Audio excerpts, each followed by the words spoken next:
We've been talking about ACPs and how we get that process done. Well, let's talk now about how we honor our loved ones' wishes. How do we bring this up? Like, I don't really want to, I can talk about this because my parents don't live here in town, so they're not going to be seeing this. I don't really want to go to my parents and say, so, you know, if you have an accident or if you have a stroke in the middle of the night and you can't speak the next morning, what do you want me to do? I feel like that would be an awkward conversation.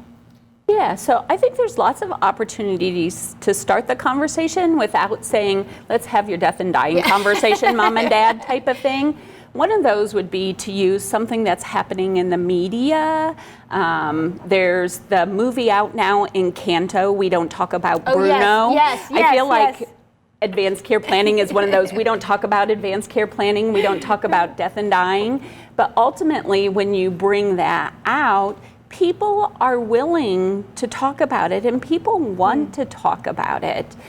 So I have found watching a movie together, watching a situation, when Kobe Bryant had his helicopter crash in 2020, we actually saw an uptick in people requesting advanced care planning conversations. And I think that's because, you know, here's this superhero, you know, who died in the prime of his life in an accident no one would have expected to happen. And so people have that opportunity to take those moments or to start talking about gentle aspects of advanced care planning. One of the questions we ask people to talk about is what a good day looks like. What would you be doing? Who would you be spending it with? Having even that little piece of information can help inform healthcare decision making. If I know what my family members define as a good day, and the doctor says mom or dad or brother or sister or husband will never get back to that, that might help me choose, I want aggressive medical care, I want middle of the road medical care, or I really think mom would want comfort care based on not being able to return to those. There are also games that you can order.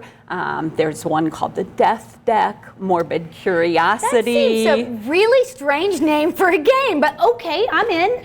Let's try it out. Yeah, there's open-ended questions and multiple choice questions, and they add kind of gallows humor into the conversation that just makes it a more acceptable, lighter way to start talking about what can be a fairly heavy subject. Sure.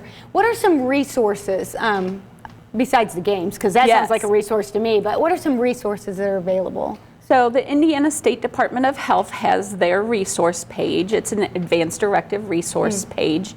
IndianaPost.org has information for people who are further along in their disease process that might have different decisions they would make about their health care.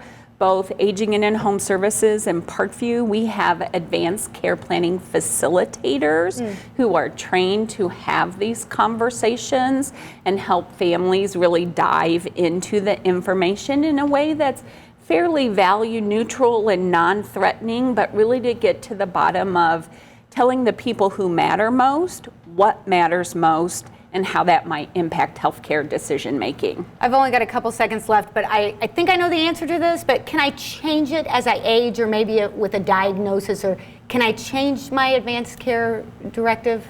Anytime. It is not set in stone, and in fact, we encourage people to revisit the conversation and their wishes over time, because that may change based on what's been going on in your life and with your health. Makes sense.